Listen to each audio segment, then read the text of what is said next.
ternyata banyak yang ditolak loh untuk memotret Asian Games. Kenapa? Karena dia nggak punya sertifikat. Maka terus berkembanglah LSP fotografi. Di media itu perlu gitu kompetensi ini ya.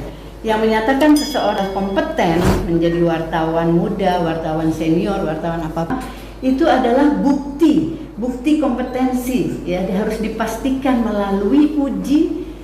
Asumsi saya kalau semua wartawannya ini sudah bersertifikat, harusnya delik-delik pers itu harusnya mengecil kan. Kalau bicara kompetensi itu berarti harus ada 3 hal. Satu adalah knowledge ya, harus ada skill, dan harus ada yang namanya attitude, sikap kerja. Di situ harus bisa diuji, Pak. Karena media wartawan itu bukan hanya sekedar bisa bertanya kemudian menulis ya, attitude-nya juga dalam sikap kerjanya.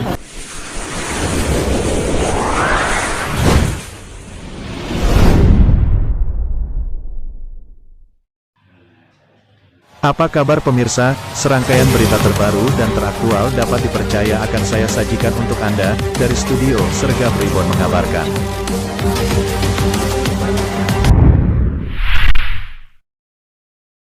Tinggal didudukan bersama kami untuk diharmonisasi bersama-sama. Karena yang tadi saya bilang, dilihat standar kompetensinya udah sesuai belum dengan yang SKKN-nya atau SKK. Nah itu. Kedua, dia pakainya apa, sistemnya, asesornya seperti apa, dan sebagainya ya. Itu harus duduk bareng. Itu ada Pak. Jadi tidak kita juga tidak memaksakan. Dewan Pers itu udah dari tahun 2019 awal, tapi nggak bersedia. Kita harmonisasi itu udah setahun lebih loh Pak. Kita harmonisasi ya. Memang nggak mudah Pak. Oke nggak apa-apa. Kita nggak memaksa. Nggak ada yang dipaksa. Jadi hanya menyatakan bahwa sertifikasi itu adalah hak setiap warga negara, di undang-undangnya seperti itu, jadi tidak dipaksa, silakan. Nah, oleh karena itu Dewan Pers sekarang nih Pak sudah mulai berpikir untuk jadi LSP kan, baru mulai berpikir, sudah mulai oke, duduk bareng katanya udah oke. Nah Bapak kan udah duluan ini, Bapak jangan merasa kami harus diakui oleh negara, udah dengan sendiri yang tadi saya bilang. Asumsi saya kalau semua wartawannya ini sudah bersertifikat, harusnya delik-delik pers itu harusnya mengecil kan, harusnya nggak ada. Kenapa? Karena Bapak kan sudah menguji dia bahwa dia itu adalah benar-benar sesuai dengan standar seorang wartawan. Ada apa standar? Saya nggak baca, belum baca unit kompetensinya. Salah satu misalnya adalah dia tidak boleh ya menulis kebohongan misalnya nih. Itu kan mau nggak mau dia harus ada di situ misalnya nih Pak. Saya nggak tahu unit kompetensi. Artinya sudah diuji berdasarkan standar kompetensi. Harusnya dia kompeten. Kalau sudah pegang, ini yang bahaya yang saya deg-degan, bahwa nggak ada yang saling mengakui dan tidak mengakui. Memang secara undang-undang hanya diperintahkan itu. Dan kita lambangnya Garuda ya Pak ya. Pakai lambang Garuda sama lambang Dewan Pers tentunya beda kan. Ya monggo-monggo aja, silakan pilih kan gitu. Ya tapi itu yang harus diharmonisasi. Iya, dan saya merasakan betapa sulitnya mereka merasa punya undang-undang pers. Bukan hanya leg spesialis. Dia bilang kan Anda undang-undang tenaga kerja, kami undang-undang pers, dia bilang. Nggak perlu dong kami ikut Anda, kecuali kita ini saja MOU saja supaya kami bisa nguji. Bapak boleh nguji tapi jangan coba-coba pakai lambang Garuda. Kitanya cuma satu gitu di Undang-Undang 10 2003, Undang-Undang 13 2003 hanya bilang itu BNSP gitu loh dengan lambang Garuda itu. Jadi monggo silakan bikin LSP, nanti kita duduk bareng, kita harmonisasi, skemanya harus sama, unit kompetensinya sama-sama tahu bahwa kalau sudah punya gini itu kan nanti berikutnya Pak di undang-undang persnya bahwa kalau ada delik harusnya asumsinya kalau sudah sertifikasi semua maka delik berkurang, harusnya lawan yang mau didelik perskan kan, betul kan Pak?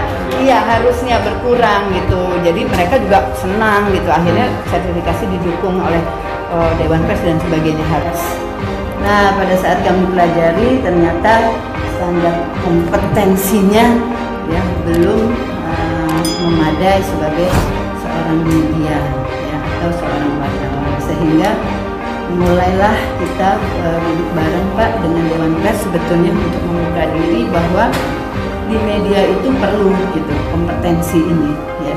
Yang menyatakan seseorang itu Bapak adalah kompeten menjadi wartawan muda, wartawan senior, wartawan apapun nanti Pak di skema, itu adalah bukti bukti kompetensi, ya harus dipastikan melalui uji sertifikasi kompetensi. Jadi Bapak memang harus diuji sertifikasi kompetensi.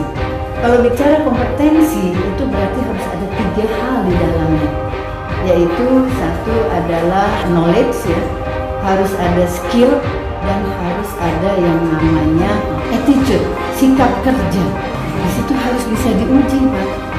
Karena media wartawan itu bukan hanya sekedar bisa bertanya kemudian menulis, ya, attitude-nya juga dalam sikap kerjanya harus tergambarkan, harus bisa diuji sehingga Bapak betul-betul kompeten. Dan ini sudah sejalan, Pak. Kami dari BNSP tentunya apresiasi sekali ya Pak Agus dan Pak Ayu dan Pak Devian. Karena BNSP pada prinsipnya adalah melakukan sertifikasi kompetensi berdasarkan Undang-Undang 13 2003. Dinyatakan bahwa kita BNSP menjadi badan satu-satunya yang melakukan sertifikasi kompetensi. Tetapi kita tidak bisa langsung mensertifikasi para calon asesi. Di situ di PP 10 yang sekarang juga ada bahwa harus melalui LSP yang dilisensi oleh BNSP baru bisa mensertifikasi. Nah, Bapak Ibu jadi sekarang sudah punya LSP Pers Indonesia. Ini sudah bukan main ya, sudah belum pernah terjadi ya, baru pertama ya. Kita kasih aplaus lagi dong. Siapa sebetulnya? Dewan Pers mau memberikan sertifikat, boleh, tapi bukan Dewan Persnya, adalah LSP-nya. Perintah dari PP 10 jelas sekali bahwa LSP yang dilisensi oleh BNSP. Jadi bukan Dewan Persnya, harus punya LSP Dewan Pers. Nah, ini yang sedang lagi digodok dan sudah fokus Pak, harmonisasinya sudah akan bentuk. Berarti ini adalah yang pertama. Siap. Ya, ini adalah yang merespon begitu cepat bagaimana kondisi kompetensi di dunia wartawan. Ya, kita akan jempol. Ada 1920 LSP, bayangkan dari berbagai bidang. Kan merasa biasa aja dong punya LSP. Tapi ini buat saya ini adalah hebat. Kan yang pertama untuk kompetensi kewartawanan. Kita harus acungkan jempol. Jadi Bapak Ibu sudah masuk ke dalam satu sistem sertifikasi kompetensi nasional. Karena BNSP satu-satunya yang diberikan otoritas untuk melakukan sertifikasi, maka LSP adalah perpanjangan tangannya BNSP kan. Maka LSP adalah bagian dari pemerintah dalam melakukan sertifikasi kompetensi. Jadi Bapak nggak bisa main-main juga. Bapak adalah bagian pemerintah, bukan LSM.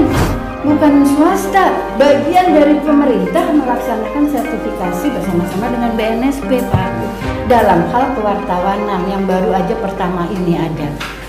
Dan ini benar-benar saya apresiasi, ya. Sudah bicara kompetensi kewartawanan, ini penting banget, Pak, ya. Masuk ke dalam sistem sertifikasi kompetensi nasional bahwa seorang wartawan itu harus kompeten.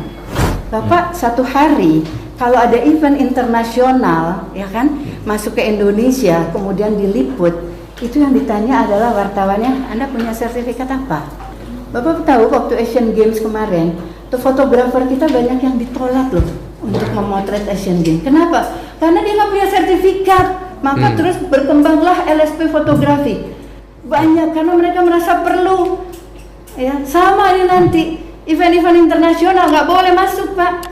Sekarang sudah mulai bertanya, di mana-mana yang ditanya adalah mana sertifikat. Nggak tanya lulusan mana, dulu sekolah apa jurnalistiknya, mau di UI kayak mau di mana kayak ya. Nggak ada urusan. Yang penting adalah Anda punya sertifikat nggak di bidang ini. Itu sudah internasional, sudah global seperti itu. Jadi ini kan bukan main namanya kalau Bapak sudah mau menuju ke sana. Ya banyak sekali ke depan ini semua orang sudah berpikir sertifikat kompeten. Itu bukti bahwa Bapak Ibu itu kompeten, bukan sekedar wartawan. Bisa berwawancara, Pak, saya juga bisa wawancara. Nah kemudian tadi skillnya, sikap kerjanya, nah itu harus dibuktikan dengan sertifikat kompetensi. Oleh karena itu punya LSP, sudah punya satu sistem sertifikasi kompetensi nasional itu ada beberapa unsur. Unsur pertamanya adalah harus punya standar kompetensi.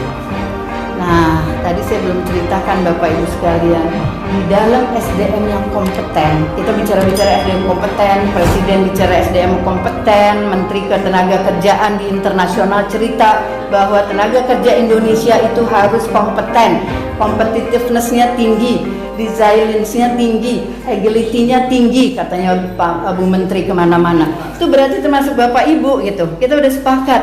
Nah, oleh karena itu sebetulnya SDM kompeten itu ada 3 hal, ada 3 pilar besarnya. Kalau mau dibilang kompeten, Bapak Ibu harus punya standar kompetensi. Nah, kalau mau bilang kompeten dari mana dasarnya kalau nggak punya standarnya? Jadi harus punya standar kompetensi. Sudah punya ya? Tadi saya dengar SKK ya? Iya. Tapi kalau bisa SKKNI, kalau bisa nggak apa-apa. SKK itu namanya standar kompetensi, itu bisa 3 ya yang kita kenal ya di BNSP. Standar kompetensi kerja nasional Indonesia, SKKNI tadi disebut-sebut oleh Ketua LSP. SKKNI memang bersifatnya nasional, Pak. Nanti kalau bisa Dewan Pers bikinnya yang nasional. Yang biasanya bikin SKKNI itu biasanya sektor, Pak.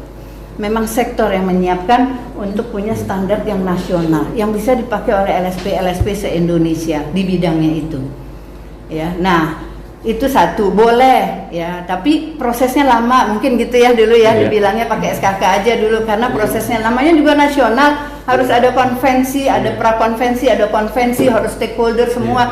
Jangan sampai diketok palu SKKNI-nya, tapi ternyata di sana masih ada wartawan yang bilang kok itu sih standarnya saya nggak setuju, kok ini sih, nah itu nggak boleh.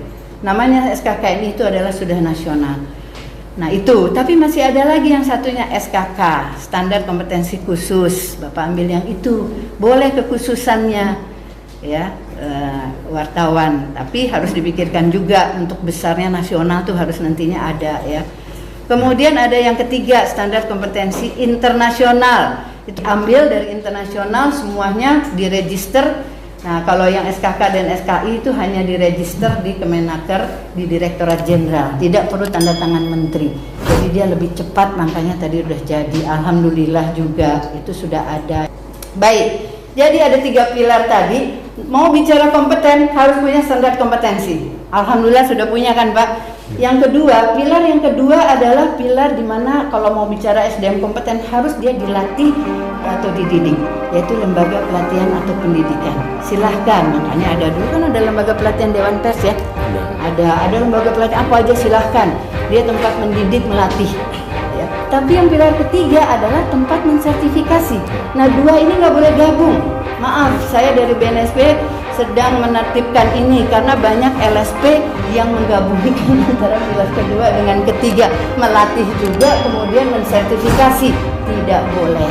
Please, sudah banyak yang dapat kartu kuning ya, bahkan dapat sanksi bahwa dia tidak boleh menggabungkan pilar kedua dan pilar ketiga. Biarkan Bapak pilar keduanya cari sendiri aja, mau bikin sendiri silakan. Tapi ada pilar ketiga di sini, yaitu mensertifikasi.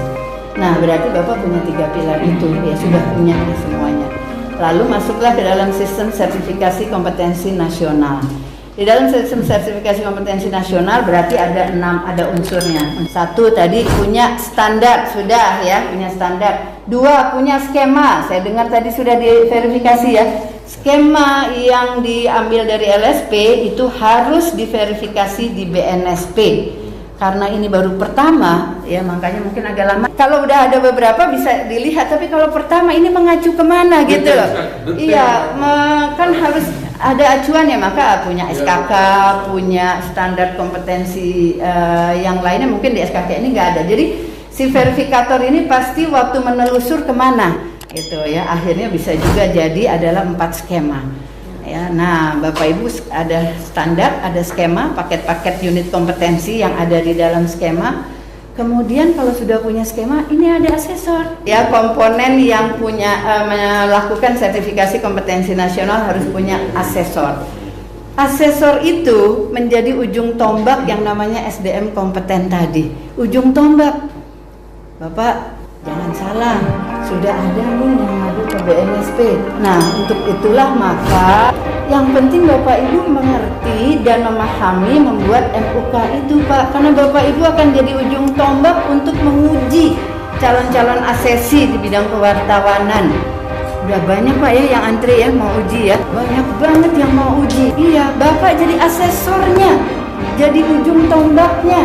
Bayangkan kalau Bapak sendiri tidak kompeten. Apa jadinya yang nanti dihasilkan? Jadi Bapak, kita sekarang sudah punya sistem sertifikasi yang terintegrasi, yaitu dengan yang namanya sistem Sysnaker dengan single sign on. Jadi kita sudah punya satu data tentang sertifikasi di Indonesia. Kalau diklik Bapak LSP Pers Indonesia, dia akan keluar. Asesornya Bapak mau di Medan, mau di Surabaya juga akan keluar. Kemudian Bapak nguji siapa aja akan keluar, hasilnya apa akan keluar. Jadi Bapak nggak bisa main-main lagi dengan sistem informasi yang ada di kita. Ya, Bapak harus ikut dengan sistem informasi yang sekarang. LSP juga demikian. LSP Bapak Ibu, ini kan asesornya Bapak Ibu ya, ada 24 ya. Ini Bapak Ibu nanti dia menyebar kan ke santri itu. Itu adalah asetnya LSP sini loh Pak. Sekali Bapak Ibu nanti dituliskan jadi asesornya LSP Pers Indonesia, Bapak Ibu nggak bisa pindah-pindah lagi ke LSP lain. Di sistem kita ada namanya asesor internal dan asesor eksternal. Disitulah ditulisnya dengan segala macam dokumen pinjam, dokumen disetujui dan sebagainya. Jadi mohon Bapak Ibu LSP dan Bapak Ibu asesor, saya sekali lagi mengingatkan sudah masuk ke dalam sistem sertifikasi kompetensi nasional. Jadi tidak bisa main-main, Bapak Ibu ada di data semuanya. Ya, kalau Bapak Ibu ada perilaku yang bagaimanapun bisa kelihatan. Ya, langsung bisa kebaca. Ya, dan ingat Bapak Ibu sebagai asesor, Bapak Ibu harus tanda tangan nanti fakta integritas di atas materai, dan juga ada yang namanya analisis ketidakberpihakan. Tidak boleh berpihak, di situ dibilang tanda tangan, tidak boleh menerima suap, tidak boleh ini dan sebagainya. Jadi kita semua ketat ya, kalau ada yang bermain-main itu pasti ada sanksinya di BNSP. Ya, demikian Bapak Ibu, kita semua sedang membangun BNSP sebagai badan yang melakukan sertifikasi nasional sebaik-baiknya. Mohon bisa dibantu bersama-sama dengan kita ya, dari LSP dan dari asesor yang akan melakukan sertifikasi. Demikian Bapak Ibu sebentar lagi akan menambah jumlah asesor kita. Jumlah asesor kita sudah 40.000 sekian ratus. Jadi besok ini akan nambah lagi 24, yaitu Bapak Ibu. Langsung namanya ada Pak. Ya, langsung terdaftar di sistem kami nanti kalau sudah selesai. Bapak akan dapat MAT, punya sertifikat asesor selama 3 tahun. Ya. Kalau Bapak Ibu tidak menguji sebanyak 6 kali, ya Pak ya, 6 kali minimal, waktu 3 tahun habis, Bapak harus pelatihan RCC namanya, perpanjangannya, ulang 5 kali 5 hari seperti ini. Tapi kalau Bapak Ibu sudah lebih dari 6 kali, maka hanya refreshment 1 hari saja. Gitu. Iya. Makanya kalau punya banyak ini dimanfaatkan Pak, kasihan kalau nggak dimanfaatkan gimana, saya nggak nguji-nguji, lama habis 3 tahun tiba-tiba, ya. Jadi ini bukan main-main Pak, sekali Bapak Ibu uji, pelatihan ini dan dapat sertifikat, berarti Bapak harus nguji, dimanfaatkan oleh LSP. Jangan sampai 3 tahun Bapak belum sampai 6 kali tugas ya, bukan menguji ya, ujinya satu tugas bisa 10 orang. Jadi ada 6 kali tugas. Pada Bapak Ibu, tolong motivasinya tinggi untuk tadi yang saya sampaikan menjadi ujung tombak dari adanya kepastian kompetensi seseorang calon SDM kita, yaitu di bidang kewartawanan. Saya sangat-sangat apresiasi karena ini ditunggu oleh para wartawan yang sudah kepengen punya sertifikat karena merasakan di dunia kerjanya kadang-kadang diminta ya, mana sertifikat Anda, nanti suatu hari akan begitu semua.